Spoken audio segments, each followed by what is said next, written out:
Alright, I talked to Egghead and he plugged in the cable. You can now unmute your speakers. Okay, but... She seems hesitant. Her eyes still fixed on Egghead. Think you can ask him to turn the volume down a bit? Just in case? Maximum! Shouts Egghead. A great smile still adorning his face, larger than a red dwarf star. Maximum is the only way! I know it is, but could you please just turn it down this instant? Just this one time, maximum is not the only way, okay? Pump it to the brick! Pump it to the hard master! There's no other way! Glue style! See? She turns to face you, ready to give up. He pumps it to the hard master. It's hopeless. I think what the Egghead is trying to say is that the volume button is stuck on maximum. Of course it is. She shrugs, consigned to her fate. Yeah! Permanent enlightenment! Ray of sound! Never mind then. Let's get on with our project. I'm going to unmute the speakers on the count of 5. Everyone ready? She looks around in the church. Egghead pumps his hand in the air, waiting for the beat to drop. Bone ready, says Andre. Ready, yells Noid. Finally, Estelle turns to face you and Kim. I'm ready if you two are, detectives. Lieutenant nods stoically. Suddenly, your palms are sweaty. Church seems cold and large somehow. Maybe that's because it is indeed cold and large. Hold on a moment. What? Never mind, let's do this. I'm ready. 5, 4, 3, 2, 1. Mute disengaged. She lifts her hand from the keyboard. Complete silence fills the room. No wind outside, no waves, no floorboards creaking. Total, continuous silence. This is unnatural. The woman looks around. In the silence, you see the dust move on the floorboards. The driver of the speaker vibrates in the air and then stops. Plasterwork begins to crumble down the walls. In the silence, a low hum starts creeping up your spine. It's a song inside you. Not in the speakers, not in the room. A great bass sigh in the basement of your mind. Slowly it builds until the air around you starts to vibrate. It will devour everything. The floorboards, the glass, the streets, and the people. Nothing will remain. Guys, what's going on? There's an alarm in the man's voice as he steps back to scan the surroundings. A slight rattle like crystals clattering in the cupboard fills the air, joining the chorus. It's getting louder, says Noid, his eyes riveted on the strange circle of the water basins. Poison Anna, mother of Mega! You hear Egghead yell, and something else, but his voice is growing faint. In his mind, a tidal wave approaching from afar, swallowing entire coastlines on the way. Salvation. It was in me at first. The beauty and the beat. Future a dance. Planetary. No, Egg. It's the window. The glass shards around Dolores Day's... Oh, sorry. The glass shards around Dolores Day's vacant heart appear to be vibrating from the sound. It almost looks as if she's alive. In the corner of your eye, the lieutenant steps aside cautiously, his eyes searching for a possible evac route. The window is going to come down. No, the roof! She looks up. A screech fills the air. A scream of wooden nails. The pillar of the church... For fuck's sake. The pillars of the church twist and creak above and around you. Why would there be a typo there? Come down to us, love! It's shaking the building's foundation. The floor twists. That's it. I'm muting it. She reaches for the keyboard. Everybody, don't panic. It's beautiful. Beautiful car, beautiful life. Shit, it doesn't stop. The woman furiously pressing down on her keyboard, but the sound doesn't stop. Estelle, have you? Yeah, I've turned it off. She yells, holding the contact mic in her hand. Andre, pull the compressor. The place is gonna come down. Fuck. Andre frantically smashes buttons. I can't shut it up. The signal's passed. It's not in here. It's in the mixing desk now, loading into a positive feedback loop. This is it. A great roar. The vault of the roof twists above you. Glass shatters somewhere near the door. It's coming down. Egghead, It's in the desk! And then it stops, totally and utterly, as if there was never a sound. Only your ears still ring from the shock. Everybody is staring at Egghead, holding a tangling cable in his hand. A black 3-pin connector. Egg. I pulled the plug, he says calmly. It was getting too hardcore. You did good, Egg. Andre breathes a sigh of relief and inspects the window. Most of the place seems to be intact. Fucking hell, programmer lady, tell me you were recording that. 4 years, the woman whispers. 22 people. Millions of reals. And all that time, this is what we were up against? Just erased it. Her lip trembles. Suleslav isn't going to believe this. Yeah, but did you record it though? It was dope. I think we can use it. Yes, Andre. She composes herself, wipes the dust of her sweater, and rests her hands on the keyboard. I recorded it. Damn, I need to send some letters now. Thank you for doing all this. Eggman, you too. And you, officer. She turns to you. I don't know what we've discovered, but I know what it sounds like now. That's a start. Kim, did you hear that? It was very hard not to. I think you're right. He turns to the woman. There is something going on here, and you need to be very, very careful with it. I promise, officer. We will not play with it again. Or we will not play it again, sorry. What was that? I've never heard anything like that. That was the mathematical information from the anomaly presented as a waveform. That's what it theoretically... She shakes her head. I have no idea. I've never even heard of anything like this. Her voice seems muffled in the silent church. It's your ears adjusting after the exposure. You're going to write, Suleslav? Yes. Our lead designer, and maybe some of the producers too. And some of the writers, if they're sober enough to open a transmission, they need to hear... That it wasn't her fault. Or theirs. They need to hear about this. Don't worry, I won't send the recording. Although I doubt they have speakers to produce the frequency anyway. What happens now? Are you going to... Stay here. She cuts you off. Her deft finger's already on the keyboard. I'm going to stay here with these lunatics, send letters, maybe meet Suleslav. Also devise further measurements. I want you to know that it's totally chill with us. I don't care. But thank you anyway. That's the best she can manage for Andre. It's quite a lot in truth. For her at least. Now, her hands move on the keyboard. I have a theory to come up with. Some kind of preliminary explanation to all this. Or the letter will sound like I've lost my mind. Yes, we have to get back to stabilizing Martinez. He breathes out, trying to shake off tension, instead of demolishing it with the loud bass noise of unknown origins. You have an explanation for all of this, somewhere deep in you. You know. The person you were knows. Holy shit! Form a theory on the 2mm hot. Well, it's the fade, right? The fade? The... What's it called? The pale, sorry. I might up my visual calculator. No, drama? Drama's fun. Drama is very fun. Encyclopedia, though. Encyclopedia is also very fun. Let's go ahead and get that. Now we save. Yes, what is it? And we form some kind of logical shite. You don't have to. You already have. A long time ago. Wait. How? These thoughts formed in you somewhere, in a long-forgotten discussion, behind a kitchen table in the evening light. Drinking coffee and smoking. With a friend. Sooner. It is the origin point of the pale. What? The swallow. It's how it starts. It's baby pale.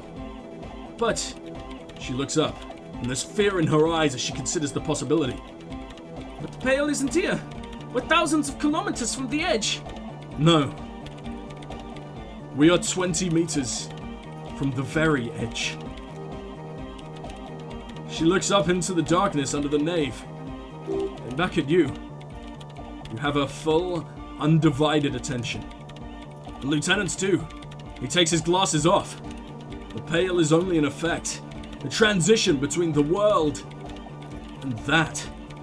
Then, what is that? It's nothing. No. It's less than nothing. No. It's less than nothing. The final rest state for reality. Imagine if all this never was. And the pale is simply a gradient. But the gradient clearly hasn't started yet. We are here, and the pale is not. One day, when it's larger, it will be. I understand. She closes her eyes. The theory of the pale, where instead of an outer ocean, it metastasizes, like a cancer or a mold, erupting in points inside the world. This is one of those places. She's silent for a second, then opens her mouth. According to this, how long? Until it starts swallowing. It's already started. Starting with sound. And information, she nods, causing data losses in the Eastern Cylindian front. Have you considered why it's formed in a church, and also when or how it might start growing? Or if it has other effects, in addition to sound and data? An intellectual hunger fills her now, casting fear aside. And I also have a question, since we're piling them on. How do you know this? I'm not doubting you. I'm simply curious as to how a detective of the RCM knows how to think this. It didn't form in a church. The church formed around it. Of course! A pinewood sarcophagus, or she looks for words. A containment facility of some kind, built by the first settlers. Yes, acting on an instinctual level, or religious practices we've forgotten. I have considered the same. The bad news is, there were 7 pinewood churches built in the first decade of Revachor's settlement. Most of them were burnt down during the Revolution, or repurposed before, during the suzerain.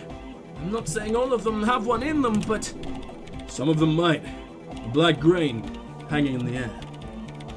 All the failed businesses in the Doom commercial area. All the failure in Martinez. You think the presence of that puncture has somehow influenced the outcome of events here? Even, say, software development? She already made up her mind when she heard it. Some kind of great and uncaring force had to play a part. It wasn't only them. Yeah, even the revolution was defeated here. I mean, kinda entrepreneuric history. I told the producers we need to go and move to a normal office building with amenities. But no, the artists like the milieu, the writers like the history. She shakes her head. I told them. I should let people still working in there know about this. They might be affected. You mean Pleasance? And the dice maker? There was almost no one when we packed up. No, just the dice maker. I don't think Pleasance would survive this knowledge. Both of them deserve to know, of course. I don't know why they wouldn't. Then go and tell them. She smiles, suddenly encouraging. I think I've had this thought before. That's how I know. An amateur entrepreneuric police officer. I'd like to say I've heard stranger things, but I'm not sure. This is a hell of a guess, however. Well worded, I might add. Yes, it is very interesting, but I wouldn't say you know. This is a guess, one that's going to have to be proved by entrepreneuric scientists. One day, all the world will be like that 2mm hole. She falls silent. The wind blows in through the hole in the stained glass window. Cold and moist. I'm going to leave that out. But the rest? Some of this I can use to start to explain this to the rest of the team. Maybe I'll sound mad, but... Ma'am, you will certainly sound mad. She shrugs. One more thing. Maybe a club for Nordic music isn't the worst thing you can erect around this particular point in space?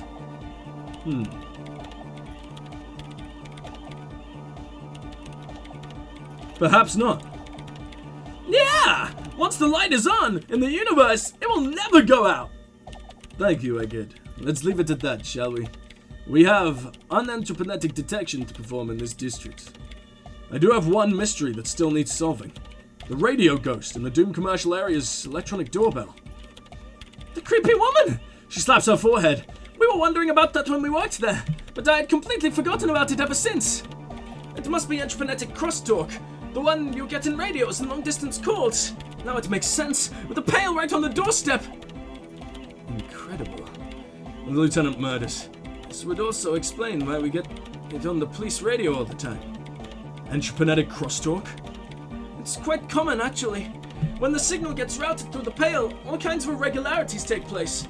You may hear snippets of someone else's conversation, or the voice of your former lover, or an echo of an event that took place 100 years ago. Pail is a shroud of memories, and it doesn't really distinguish to whom those memories belong to. You could hear anything. That makes sense. Thanks for explaining that to me. Anytime. She smiles. I'll let you work in peace for now. Cleaning out the rooms, huh? Someone's been walking around in your dreams lately, looking for something. Tidying up, rearranging, storing away all the unrealized dreams, putting old pains in boxes. The worst nightmares have settled down for a while. A spot of light on the bedroom door after dark. A fluttering of eyelids in the spring sun. A thought that arises only to disappear again. And yet, there's a pattern emerging. Well, I think that is definitely a thought I really want to do. I wonder if this has changed anything, now that it's a little bit more destroyed. Seemingly not. Okay, well, what can I talk to you guys anymore after what the fuck just happened? Absolutely not. Jesus, can you... Alright, we'll do that another time. Fuck that, I can't be bothered to waste time on impossible checks for a while. Especially if it is literally just dancing. Alright, well, we've done it. We've discovered the pail. And it has driven the crab man insane. I want to explore more, I really do. But I feel like, right now, it's time to finally head off to rest.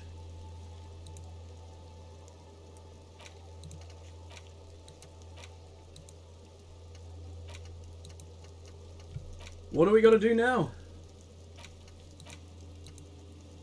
Oh yeah, find the fucking... yeah. Run the number on the victim's armor, smoke on the balcony, oh god, I gotta go find you! Completely forgot about you, yeah, that's what we gotta do next. I will see you guys back in regular old matinees. And we'll see if we can get that, apartment boy back out. Aha! Paintbrush, check! Heavy fuel oil, check! Now the only thing left to do is paint the wall.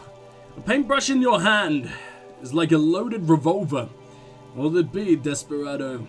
Quite a few things come to mind. Draw a 3,500-year-old pictogram of a human being.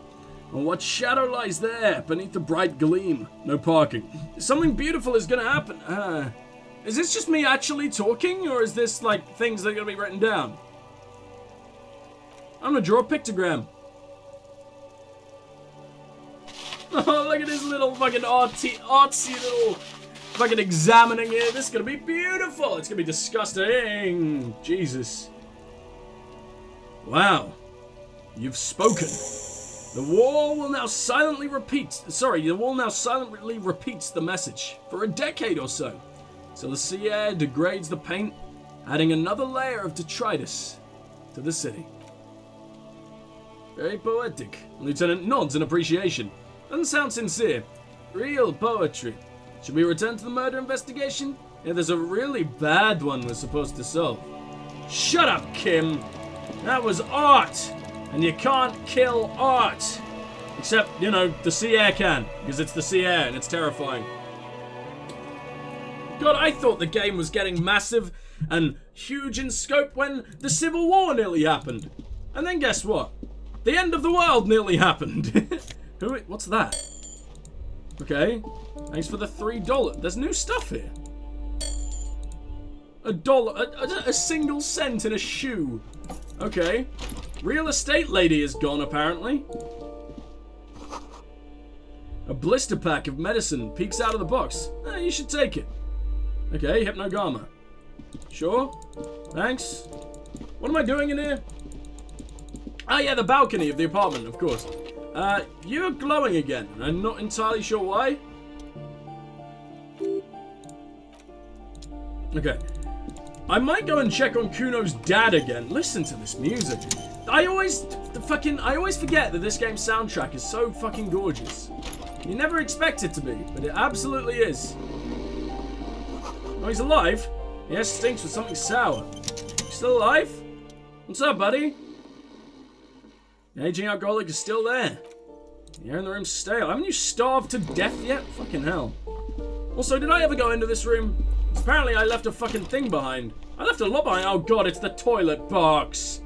Magnesium and some alcohol. Well, I've got some. I don't want it. I genuinely don't want my guy to ever drink. It's going to be the one task I never actually fulfill. Because I just want him to be a happy man. He deserves it. He is here! Yay! Complete silence. Whoever lives here isn't home. I wasn't actually looking to go in. What the fuck are you talking about? We're going to this guy. Gendarmerie, you found me. The young man on the balcony gives you a bright smile before taking another drag from his cigarette. The slender figure is backlit by city lights and distant streets and motorways flashing like diamonds. Feels like a Friday. He seems to be in a good mood tonight. We got your hint. Found the key right under that stone. Beautiful. He replies, smiling, as he looks at you. Something sparkles in his eyes. Are you here to make things right again?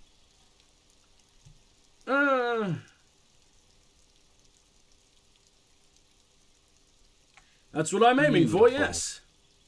He says again. A nearby street lamp casts shadows on his chin, drawing out the slender cheekbones. I have some good news for you. My Sunday friend is visiting me tonight.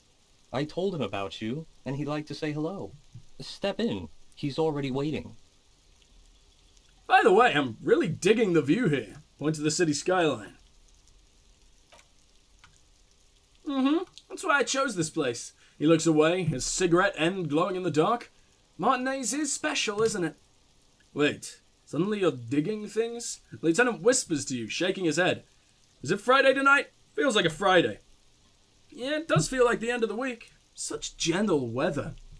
And why would I want to meet your friend? Oh, trust me. You do. This is terrifying. Very well, I'll talk to him. But first I want to talk to you. I have so many questions. That's nice, but I don't have anything to tell you. It's my friend you're looking for. Not me. Takes another drag of his unfiltered cigarette and looks around.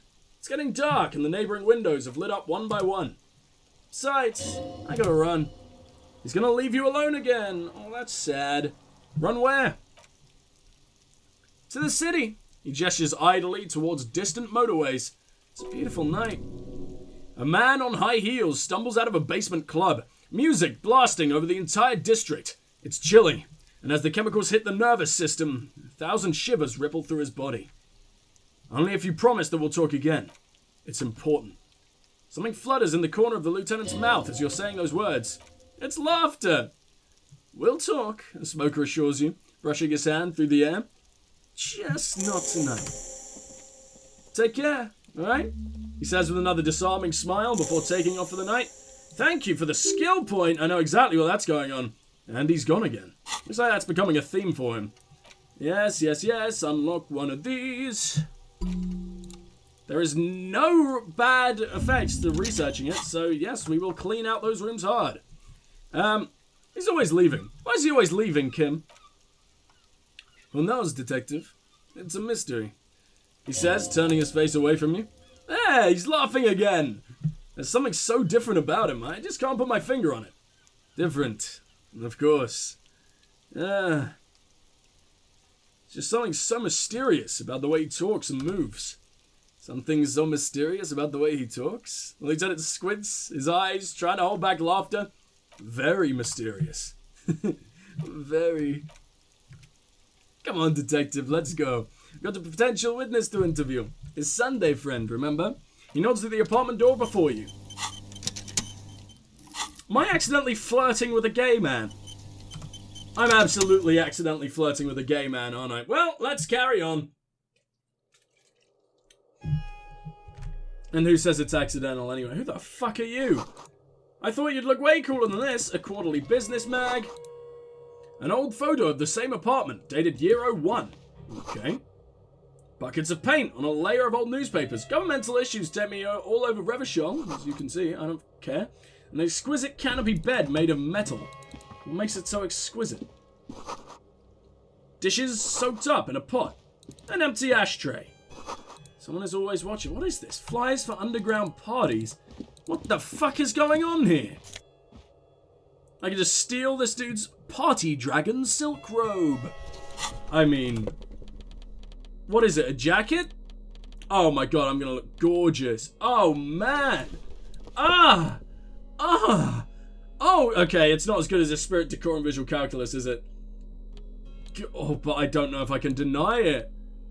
Oh, this and the mesh tank top. Hold on. We're beautiful. No, definitely put that back on. And, oh god, what was I wearing? Ah, fuck. Was it just this? I think it was just that. Oh, that's boring. It's just logic.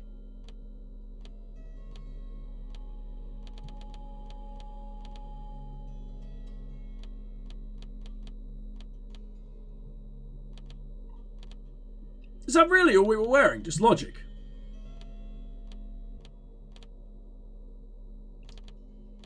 Guess all the others do suck. We haven't got that many shirts, do we? Interesting. For now, I guess we'll carry on. I'm just a little worried I fucked something up here. Let's do encyclopedia. What do you do again? My Inland Empire. I prefer my Inland Empire. It's fun.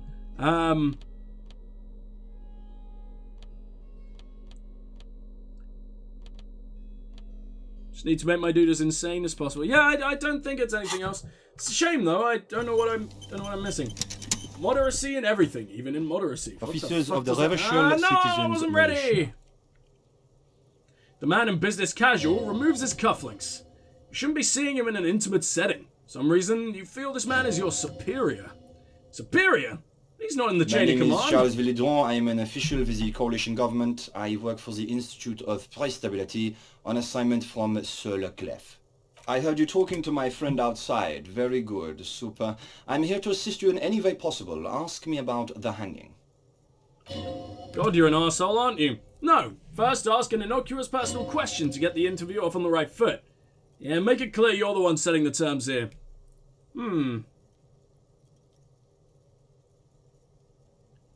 Before we get to that, tell me where you got this beautiful silk robe we got it from. from an atelier in the East Delta Commerce Center. Personally, I think it's a little culturally insensitive, but the material is great. Sadly, the shop is now out of business. That's really all I can tell you about it. He forms a little rooftop with his fingers. Cold air sweeps in from the balcony. That didn't work at all. The lieutenant takes out his notebook and nods to you to proceed. What's an official like you doing in Martinez? The coalition is only looking for the price stability. You raise an index finger. Inflation is a killer, like a heart disease, blocking the normal circulation of the economy. It must be controlled. The economy impacts the entire international community, which is why it requires international oversight. Okay, but what are you doing here, in this apartment? Well, I'm renovating it. It's an interesting project. The building used to be a 12-story skyscraper before the cannons took the top 4 stories off. This, of course, happened when the coalition forces landed here. You could say I'm undoing some of the material damage the international community caused when we arrived here. So you're some kind of bureaucrat? Yes, as I said before, I'm a commission from the Sir Leclerc working for the Institute of Price Stability. He glances at his watch. This is, one of the main projects of the moral intern. Wait, isn't there an Institute of Price Stability? Oh wait, there isn't actually an Institute of Price Stability, is there? Maybe there is. God, it's impossible to understand whether someone from the moral intern is joking or not. What is this international community? La Community Internationale is what Revacholians colloquially call the coalition. In other words, the nations that stopped the disaster of the revolution. And what do I call the coalition? Your employer, technically speaking. The governing authority of Revachol, the RCM, is but one part of this provisional administration. What is the price stability? It is the most important thing. That doesn't tell me anything. It's the central goal of any sound monetary policy. Maintaining the price stability is essential to maintaining high levels of economic activity, which is essential for maintaining high levels of employment, which is essential for maintaining the social stability. Basically, it makes sure the price of bread doesn't change. Precisement! Too much inflation, bread becomes expensive. Too much deflation, it becomes too cheap for bakers to produce. That's why the Institute of Price Stability works to keep inflation just below 2%. Below 2% of what? But not too far below, no? 2 below is also bad. Below, but close to 2%. You're not answering my questions at all. The coalition believes in the importance of informing the public about the benefits of the price stability. Transparency is one of our principles. Would you like an informational pamphlet? Okay, sure, give me a leaflet. A sound monetary policy is essential for addressing uncertainty. Stability is the raison d'etre of the moral intern. It's the reason why I identify as a moralist. He pats his pockets. But I don't have any leaflets on me today. That's too bad. You can always call our information line. Making information available is part of the moral intern's commitment to transparency. Tell me more about the moral intern. It's the international organization for moralists. Hence, Moralist International. The Institute for Price Stability is just one of its many mind babies, as is the coalition. So, what I'm hearing is that we're Moral Intern bitches.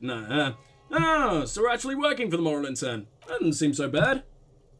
There are more nefarious powers to work for than the Moral Intern. You a moralist? But of course. Why? Because the moralists believe in a normal, stable world governed by democratic values. Hey, Kim, Lieutenant, are you a moralist? Me? Nay. I'm a lieutenant of the RCM, dedicated to maintaining the law and order in Revachol. A very moralist answer, the man nods.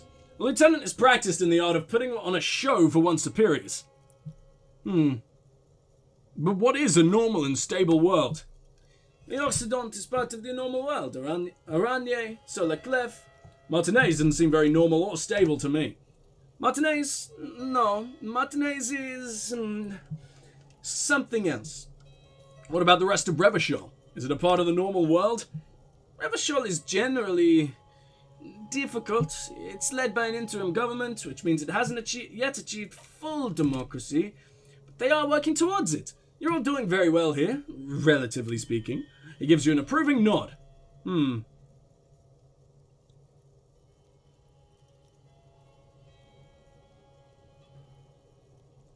It's like every time I'm talking to people, I'm choosing option D. None of the above. Is that moralism? No. Democracy is a meaningless sham as long as the working class is under the boot heel of the capital. Moralism is the ideology of foreign occupiers. Revachol must be governed by Revacholians. I don't think I'm a moralist. Moralism sounds incredibly boring. Oh, more action. Do you think peace is boring? What about prosperity? No, prosperity sounds like a lot of fun. I agree. And we, as an international community, should strive to bring this prosperity to every kid on the Azola. The smile he gives you is straight off a campaign poster. Kind of smile focus group tested to appeal to the most gullible swath of the electorate. Now enough of this delightful political interlude. Was there anything else you wanted to ask? Tell me about Sur-la-Clef. Oranje is an... I clicked the wrong one. Oranje is an exemplary nation as a core member of EPIS, contributes 28% of our annual budget. Next to Sur-la-Clef, Oranje is probably the most prominent member of the international community. Which one of them is more EPIS? As of founding members, they are both very EPIS. Oranje carries a lot of political weight, while Sur-la-Clef takes care of the business side of things. Sur-la-Clef hosts the headquarters of the major EPIS institutions. Okay, but outside of EPIS, what is Oranje? Oranje's economy is one of the most advanced in the world. It has successfully transitioned from heavy industry to advanced services, and generally acts as an engine for the sustainable change in the international community. But that didn't tell you anything about Oranje. Can't you just talk like a normal person? About what? About Oranje. Just tell me what it's like there. Oh, it's very urban and very well organized. The streets are clean, the horse cars run on time, the people are polite and efficient. Like I said, they are an example for less imaginations to follow. Tell me about Selleclef. What's there to say? Selleclef is a modern, urbanized country that measures very high on the Human Development and Freedom Index. Mostly, though, it is known as the executive heart of EPIS. Moreover, it's a great sponsor of less emerged countries. Revachol is only one of its many darlings whose progress it supports and cherishes. Darlings? That can't be an official designation. What makes Revachol Selleclef's darling? Because a great percentage of Revachol's culture hails from Selleclef. Its language, its people, its cuisine even, or at least in the downtown, the Delta area. Enough business. Let's talk something else.